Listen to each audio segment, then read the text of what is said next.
Hello, chess friends, and welcome to Azarov's Chess channel, and welcome to my Basics in Chess series. So in this series, we follow opening principles, middle game strategies, and the end game strategies. Today, we'll talk about a very important topic in chess, and I think this topic bothers most players. Is this topic how to unpin yourself in chess? Because the pinning idea by your opponent is a very aggressive one. It's really hard to battle sometimes against your opponent's pins, and what we most of the times are trying to do is kick away the bishop, but when we kick it away with some pawn moves, then we weaken further our pawn structure. And that's why in this video I'm going to show you the common tactical ideas that can happen maybe if your opponent hasn't played the spin correctly, and then you can find some tactical motifs, get out of the pin, and win the game very easily. So here's our first example, and this example my father showed me when he showed me basically of his first unpinning motif. It's a very common motif. I think it's this checkmate pattern that you can create immediately, because there is one problem when your opponent plays the spin, like here with the bishop on g4 against their queen. Most of the players would try something like h3 after bishop to h5. We have g4 kicking with the bishop. Okay, you got out of the pin, but you have weakened further your pawn structures. You see there are now some weaknesses in your position here on dark square, so this wouldn't be, I think, a favorable continuation here for white. So whenever you see that your opponent has pinned you, the first thing that you should recognize, you should ask yourself this question: is this bishop protected by any other piece? So it means you have to watch if this bishop is protected by the knight on f6 here, or if it's protected maybe by a pawn on h5. So in this position, this bishop is not protected, so maybe we have some tactical possibilities here. You can pause the video always and try to find now the best next move. And it's of course a very aggressive knight to e5. So if your opponent doesn't go for this, if he takes simply out the knight, here we can simply take the bishop. We're going into a favorable mid game with one pawn up. We have the bishop pair still on the board, so I think this is simply winning for white. If black takes the queen on d1, then we have a very nice checkmate pattern. Bishop to f7, king has only one square, king to e7, and now knight to d5. Here we have a very nice checkmate with three minor pieces, but that was all possible because we recognized the possibility. We didn't go to this line with h3 g4, so this was, I think, a very cool checkmate here. So let's see now another example. Here is a position, very complicated. One of the things that can happen to you if your opponent tries here knight to c3. Now most of us would try something like, I don't know, b takes c3, and now after bishop takes c3, we have now the fork by the bishop on the king and the rook. So this wouldn't be again a favorable continuation. So when this particular position happens, if we evaluate the position now, we have still three minor pieces on the board. So that's why we have to take out this knight somehow, but not losing further some material. So now we have a tactical motif. It's the first to play a3 after bishop to a5, not to proceed of course with b5, because the bishop will simply escape and you cannot take out the knight. Now after a3 you have to play the move bishop to d2. So now we have unpinned ourselves by creating ourselves a pin. So now this game is lost simply for black. In the next move he'll lose another piece, and here we can go into a favorable middle game or in end game here with one piece up. So here if you try to unpin yourself immediately with bishop to d2, here knight to d5 can be played, simply protecting the bishop and now trading off even more pieces. So this would be a favorable continuation for black, I think, because he has more pawns on the board and he has a healthy pawn structure. He hasn't weakened his pawn structure further, so that's why here it wouldn't be a good idea to play bishop to d2. So now you should memorize this motif here. So a3 after bishop to a5, now bishop to d2, creating this situation in which this bishop and the knight are placed diagonally. So now the knight cannot protect anymore the bishop, so this one piece would be lost in the continuation of the game. So let's see now another example. Here again we have a pinning situation by black. Again we ask ourselves the same question: is this bishop protected? It's not. So now again we have maybe not all times, but at least you should consider the option to create tactics. Again, this idea h3 doesn't bring you so much because black will simply take, bishop takes f3, Here after g takes f3, here black goes, I think, into a favorable middle game, because the weak pawn on f3 will be annoying simply to defend. The queen is always stuck to the defense of this f3, so that's why here maybe a better idea here is to play simply knight takes on e5. If bishop takes queen on d1, again we have a very nice tactical motif, knight to f6. You have to take, because this knight is covering the d7 square. Now after g takes f6, bishop to f7, and now it is again game over. So let's see now another example. Here sometimes you can see that your opponent will pin you in an early stage of the game, because there is really some dynamics here in the center. And what black is trying to do, if you play something like knight to c3, natural move, black will simply try e takes d4. You cannot take, of course, with the knight. After queen takes d4, now bishop takes f3. After g takes f3, you got out of the pin, but again you have weakened your pawn structure too much. I think your problems on dark squares are to recognize here. Here we have really some weaknesses. In the continuation, black will try maybe knight to c6, bishop to e7, knight to f6, and similar ideas, simply healthy developing moves, and this is, I think, playable for black. So in the game, you have to recognize here this unpinning motif after d takes e5. If of course d takes e5, then we can simply take and go now again into a favorable middle game, because now we have we're a pawn up. We have a tempo on the knight by the bishop. After bishop to e6 has to be played, or bishop to h5, in order to protect this f7 weakness, because there were also some threats to play knight and f7 and creating the fork on the king and the rook. So that's why bishop to e6. But now again we're simply better. We are pawn up. We have a good developing possibility, something like bishop to e3, knight to d7, f3, bishop to c4, common moves, and this is, I think, game over here for black. So that's why after here d takes e5, black will probably try bishop to f3, but now we get out of the pin. After d takes e5, we can play simply again healthy developing moves. Bishop to c4, I think this is simply playable, because we have created again a very annoying attack on the pawn on f7. So that's why knight to f6 could be an idea. But now queen to b3, and you see now how bad it is that black went into this line of this early pinning idea. Now after bishop to g4, he doesn't have any more this light square bishop. Now there are weaknesses on b7 and also on f7.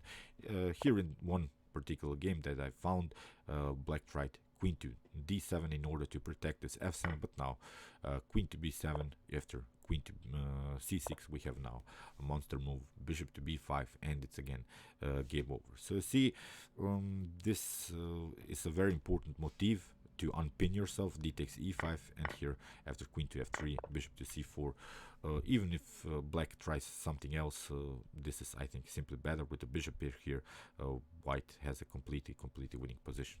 So let's see now another example. Again, we ask ourselves the same question: is this bishop protected? It's not. Even if this bishop would have been protected by the knight to f6, we have still this common tactics to unpin ourselves. So here we have bishop to f7 again. After king takes f7, knight to e5. Here king to e8 was played in one particular game. Here queen takes g4. We have now several threats to play even queen to h5. If you cover with g6, then we have knight takes g6 and similar ideas. So here knight to f6 was played, queen to e6 attacking the king, queen to e7. Now queen to c8, the queen has to cover again, and after trades of queens, we have again this fork, knight to f7, and it's game over. You lose the rook in the next move, and this is completely again winning for white. So let's see now another example. Here we have a situation in black in which white tried to pin black here with the move knight to e4, probably expecting some bishop to e7 moves in order to maybe protect this knight and f6. And in the next move, black will probably try maybe to go something like queen to d4 and go into a favorable middle game with one pawn up.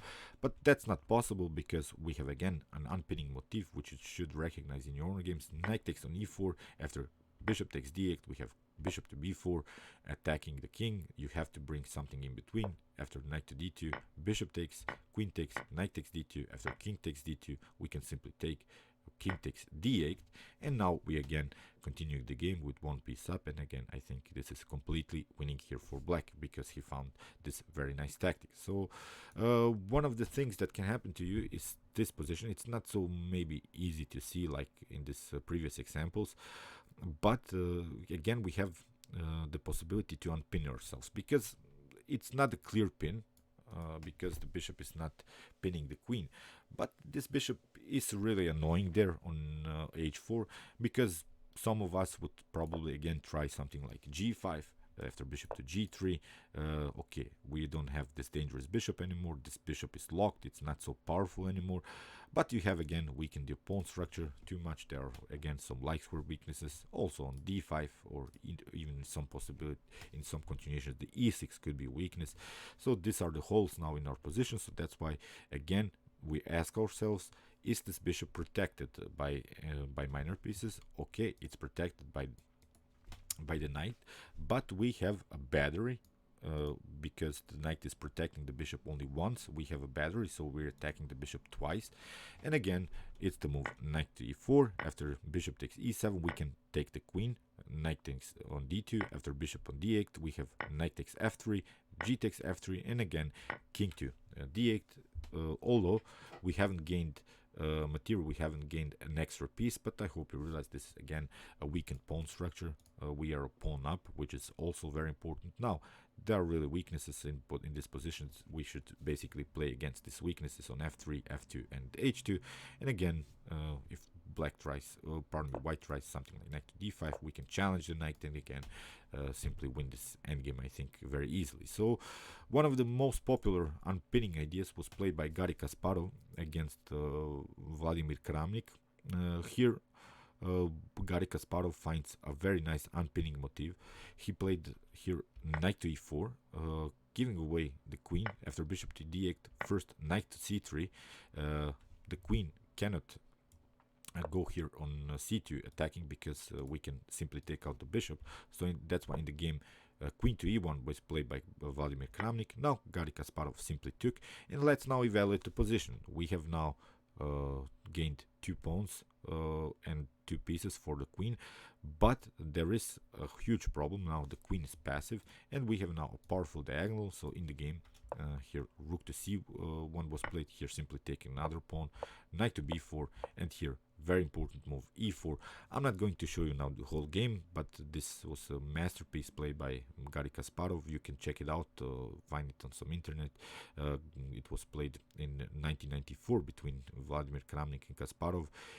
This was a rapid game, and this was really one of the best attacking brilliances played by the legendary Garry. So here, after e4, we have a huge domination of dark squares because this bishop is powerful. We have also possibilities to place our knight here, create some dangerous outposts. We can support with f5, and this was really a cool unpinning idea here by the legendary Garry. So let's see now on our last example. Here it's not so clear what to do, because he should realize both activities of this light square bishop and also the dark square bishop.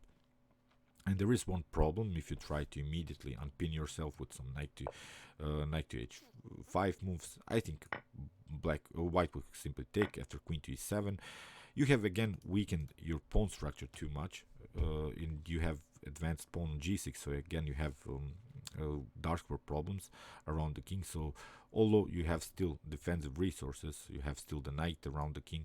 But if we evaluate this activities of these 2 bishops, the light square bishop of white is simply much better, because if we evaluate this position always by the pawns that we have here, because you see 6 out of 7 pawns here are on light square, so it's not good to have a light square bishop in a potential endgame. White would be dominant all over the board, I think. So that's why there is one motif and one maneuver that you should memorize in order to really kick away this bishop. Here, first knight to d7. As I said, white will probably not give up his bishop pair in an early stage of the game. If white castles, for instance, we play rook to e8, here rook to b1, maybe trying the common minority attack. It's very common to play in the Slav defense games, this minority attack with b4, b5. Here you have a very nice motif. So first rook to e8, then knight to f8. Here, after something like b4, knight to e6, kicking away the bishop. If the bishop comes on h6, then you see the bishop is basically locked. We have knight to g5 or g4. If the bishop comes on f4, we can get rid of this very annoying bishop and go, I think, into a favorable endgame with simply the bishop pair. And now the pawn structure is much more weakened. Now we have 3 weaknesses in our opponent's position, so this would be, I think, a great game here for black. So if you try bishop to h4, then knight to g7 is the common motif. There is one idea, as I said, about if we evaluate this bishop activity, we want to give up the bishop, our light square bishop, because it's our worst piece on the board, and the best minor piece on the board is this light square bishop of white. So that's why after something like knight to g7, if I don't know, maybe white tries to advance the pawn, then we have this motif bishop to f5. Now white has to trade off the light square bishops. Here after bishop takes, here again we have knight to f5. After something like g5, again we have h6, and again this bishop I think is locked, because in the next move we can try knight to h5, and again kicking away the bishop, but not further weakening the pawn structure. Although we have played now the h6, at least white doesn't have anymore this light square bishop. We traded it off, and now there are not so many tactical possibilities here for white. So this is the motif, the maneuver that you should memorize. So knight from b to d7 in this types of variation, rook to e8, and now knight to f8, and now knight to e6, trying to chase the bishop without further weakening your pawn structure. Now there is, I think, this is a favorable continuation here for black, with the possibilities, as said, here knight to g4, or here after bishop to h4, knight to g7, and bishop to f5. Okay, I hope I could have helped you out with this video to unpin yourself sometimes. As I said, the most important thing is to recognize if this bishop is protected. So first, is it protected? How many times it is protected? Is it protected once or twice? You see in this particular example that I showed you that the bishop was only protected once by the knight, and we created this battery, so also we had some tactical possibilities. And as I said, don't be scared so much about pins, because sometimes it's really possible to unpin yourself without further weakening pawn structure, which is the most important thing in the early stage of the game, in the opening, or in the later stage in the middle game. Okay, I hope you enjoyed this video. Meanwhile, you can watch my other basics in chess videos from the series with some more opening principles, middle game strategies, and end game strategies. And you can also watch my chess tactics and chess puzzles videos, in which I show you all of the possible tactical motifs that can happen to your chess game. And you can also subscribe to my channel if you like this content. Thanks you for watching, guys, and chess is the best, of course.